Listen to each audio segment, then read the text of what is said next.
दोस्तों नमस्कार। मैं हूं आपका प्यारा चिकित्सक और दोस्त डॉक्टर सूर्यकांत।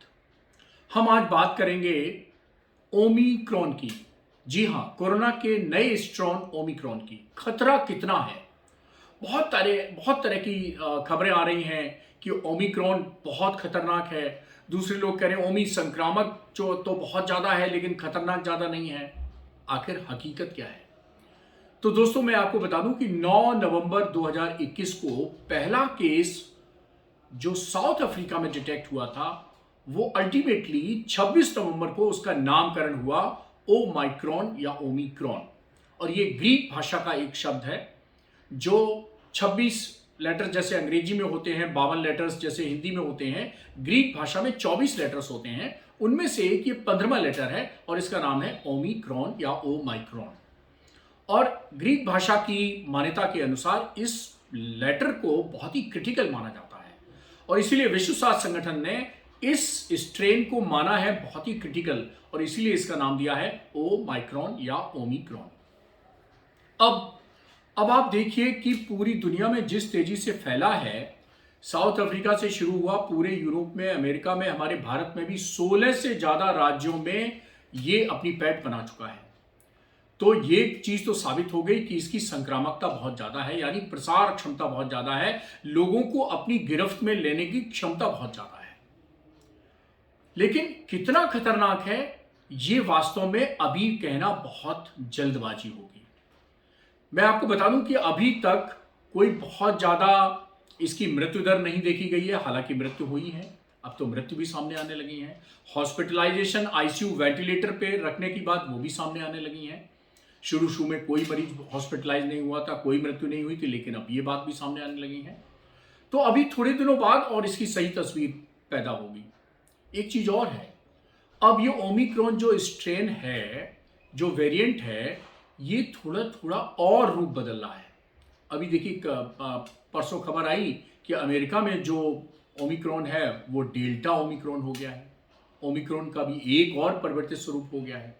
तो देखिए वायरस अपना स्वरूप बदलेगा, ये वायरस की अपनी क्षमता है, लेकिन हमारी अपनी क्षमता क्या है? हम इसकी लड़ाई को कैसे लड़ रहे हैं? हम इसकी लड़ाई को क्या आधा अधूरा लड़ रहे हैं? दोस्तों ये मानवता और कोरोना की जो लड़ाई है ये अंतिम दौर में चल रही है। और मैं आपको बता दूं, दुनिया के जितने भी युद्ध हैं, जितने भी युद्ध बड़े लड़े गए हैं, उनमें यही साबित हुआ है कि आखिरी युद्ध के आखिरी समय में जो मजबूती से लड़ा है वही जीता है। जो और कहते हैं जो जीता वही सिकंदर। तो क्या हम इस लड़ाई को जीतना चाहते हैं भारत में? हमने अभी तक पहली चरण और दूसरे चरण में बहुत अच्छी लड़ाई लड़ी है। तो क्या हम अगर ढीले पड़ जाएंगे तो क्या हम लड़ाई हार सकते हैं? देखिए कोई भी लड़ाई अगर आखिरी चरण में अगर आप ढीले पड़ जाएंगे तो बिल्कुल हार सकते हैं। तो हमें ये लड़ाई हारनी नहीं है। संक्रामक कम हो, संक्रामक ज्यादा हो, खतरनाक कम हो, खतरनाक ज्यादा हो, अरे भाई हमारी जो तैयारी है वो तो पूरी होनी चाहिए, हमारी लड़ाई तो पूरी होनी चाहिए। मान लीजिए हम सब इन निष्कर्षों को मान लेते हैं, ओमिक्रॉन का जो अब तक का अपडेट है अर्थात 24-25 दिसंबर के आसपास का, मान लीजिए अगर हम उसको मान लेते हैं कि 24 दिसंबर 2021 तक ओमिक्रॉन के बारे में कहा जा रहा है कि संक्रामक ज्यादा है लेकिन भयानक ज्यादा नहीं है, खतरनाक ज्यादा नहीं है, मारक ज्यादा नहीं है।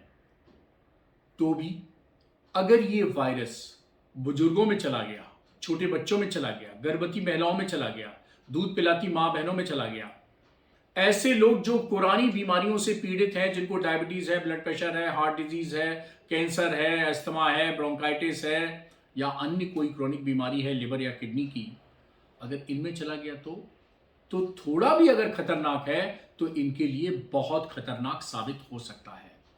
अभी शुरुआती रुझान में जितने केसेस ओमिक्रॉन के आए हैं वो सब युवाओं में ज्यादा आए हैं और युवाओं में जो इम्यूनिटी होती है बहुत अच्छी होती है और इसीलिए आपको बहुत कम केसेस ऐसे देखने को मिले हैं जिनमें मॉर्टेलिटी हुई है, जिनको आईसीयू और वेंटिलेटर की जरूरत पड़ी है। लेकिन अगर यही संक्रमण यंग से अगर एल्डरली में चला गया, यानी हमारे बचपन और 55 की तरफ चला गया, हमारे बीमार लोगों में चला गया, तो उनको तो थोड़ा खतरनाक स्ट्रेन भी उनके लिए मृत्यु का कारण बन सकता है। इसलिए हमें इसके प्रसार को रोकना है। हमें ये अपनी डिबेट, ड्राइंग रूम डिबेट चाहे टीवी डिबेट का विषय नहीं बनाना है कि ये खतरनाक है या नहीं। खतरनाक है तो सही, कम खतरनाक है तो सही, लेकिन हमारे जो गंभीर बीमार लोग हैं, बुजुर्ग लोग हैं, उनके लिए बहुत बड़ा ये स्वास्थ्य के लिए खतरा बन सकता है। और दोस्तों एक बात तय है कि केसेस तो बढ़ना तय है, केसेस बढ़ेंगे, लेकिन कृपया केओस मत होने दीजिए। ये केसेस कहीं केओस में कन्वर्ट ना हो जाएं, इसलिए हमारी, आपकी और सबकी ये जिम्मेदारी बनती है कि हम इसके प्रसार को रोकें। और मैं इसलिए कह रहा हूं कि कल 25 दिसंबर है, क्रिसमस का दिन है, ईसाई समाज के लिए बहुत बड़ा त्योहार है, हम सब उसको शुभकामनाएं देते हैं। लेकिन जैसे मैंने दिवाली होली के त्योहार पे कहा था कि इस बार त्योहारों को वर्चुअल ही मना लीजिए, मेरी पुनः निवेदन है कि इस त्योहार को फिजिकल मनाने की कोशिश ना करें, फिजिकल सेलिब्रेशंस ना करें।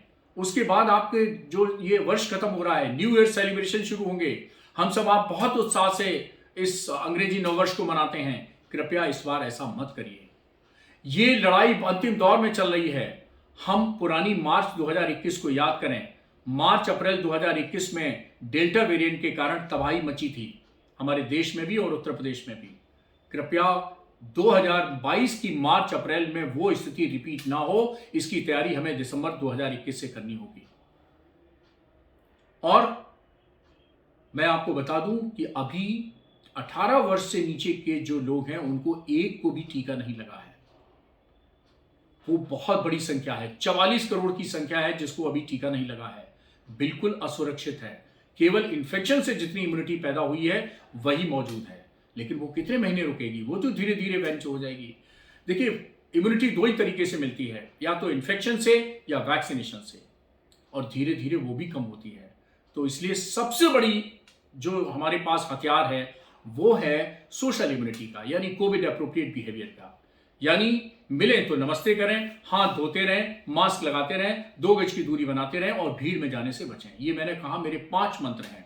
मैं दोबारा रिपीट करता हूं, डॉक्टर सूर्यकांत के कोविड से बचने के लिए, ओमिक्रॉन से बचने के लिए, प्रसार कम करने के लिए, मार्च अप्रैल 2021 मार्च 2022 ना बन जाए, ऐसा पुनरावृत्ति ना हो हमारे देश में, इसके लिए 5 मंत्र याद रखिए। मिलने पर कृपया हाथ न मिलाकर नमस्ते करिए, जहां मौका मिले हाथ धोते रहिए, मास्क लगाते रहिए, 2 गज की दूरी बना के रखिए और भीड़ में जाने से बचिए।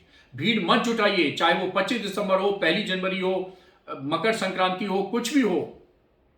आप अपने त्योहारों पर, आप अपने सेलिब्रेशंस पर, आप अपने शादी विवाह में, आप अपने सोशल फंक्शंस में, किसी भी फंक्शन में भीड़ मत जुटाइए।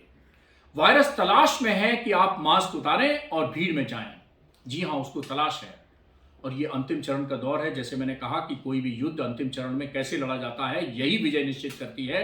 तो आइए हम सब जो है कोविड अप्रोप्रिएट बिहेवियर का पालन करें। और हाँ दोस्तों, एक बात मैं बता दूं, टीका के बारे में भी बहुत अफवाहें हैं। ये टीका ओमिक्रॉन के खिलाफ काम नहीं करेगा, इसके खिलाफ काम नहीं करेगा, ऐसा बिल्कुल नहीं है। टीका तो देखिए काम करता है, किस स्ट्रेन में, किस वेरिएंट पे कितना काम करेगा ये विषय अलग है, लेकिन काम करेगा। 2 चीजें गारंटी हैं टीके की। क्या? एक तो ये मृत्यु से बचाता है, दूसरा गंभीर बीमारी से बचाता है। अब ये संक्रमण से कितना प्रोटेक्शन देगा वो अलग बात है। तो संक्रमण से बचाने के लिए तो मास्क रूपी हमारे हथियार है। मास्क लगाए रहेंगे, संक्रमण होगा ही नहीं। तो आप, जो मैं अक्सर कहता हूं कि तीनों इम्यूनिटी का इस्तेमाल करिए। एक सोशल इम्यूनिटी है, यानी कोविड अप्रोप्रिएट बिहेवियर, उससे आप हर संक्रमण से बचा सकते हैं। कोविड के किसी वेरिएंट को, संक्रमण को आप प्रसार करने से रोक सकते हैं, ओमिक्रॉन को भी रोक सकते हैं। तो ओमिक्रॉन हो या कोई भी क्रोन हो, कोई भी कोरोना का वेरिएंट हो, इसको आप रोक सकते हैं।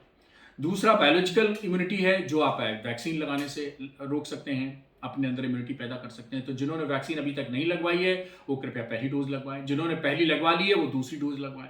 बहुत सारे लोग हैं पहली डोज लगवाने के बाद दूसरी डोज ही नहीं लगवा रहे हैं। क्यों नहीं लगवाएंगे भाई?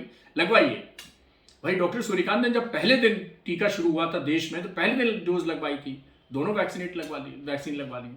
और इसी का मैं डिस्क्लेमर देता हूं कि 2 वेव निकल गई, फर्स्ट वेव। डॉक्टर सूर्यकांत को अभी आज तक कोई कोविड नहीं हुआ है। और मुझे जहां जहां उत्तर प्रदेश में कोरोना ज्यादा हुआ, मुझे हर जगह भेजा गया। आगरा में 2020 अप्रैल में कोरोना ज्यादा हुआ, मुझे आगरा भेजा गया, कानपुर भेजा गया, मेरठ 2 बार भेजा गया। और तो और सेकेंड वेव में माननीय प्रधानमंत्री नरेंद्र मोदी जी के जो संसदीय क्षेत्र है वाराणसी, उसमें मुझे भेजा गया टेबू के लिए। तो कोरोना के जहां प्रकोप जाता हूं, उस शहर में जाता हूं, अस्पताल में जाता हूं, सब जगह जाता हूं और ईश्वर की कृपा है, आप सब लोगों की शुभकामनाएं हैं कि मुझे आज तक कोरोना नहीं हुआ। क्यों नहीं हुआ, उसके 3 मंत्र हैं, मैं बताता हूं।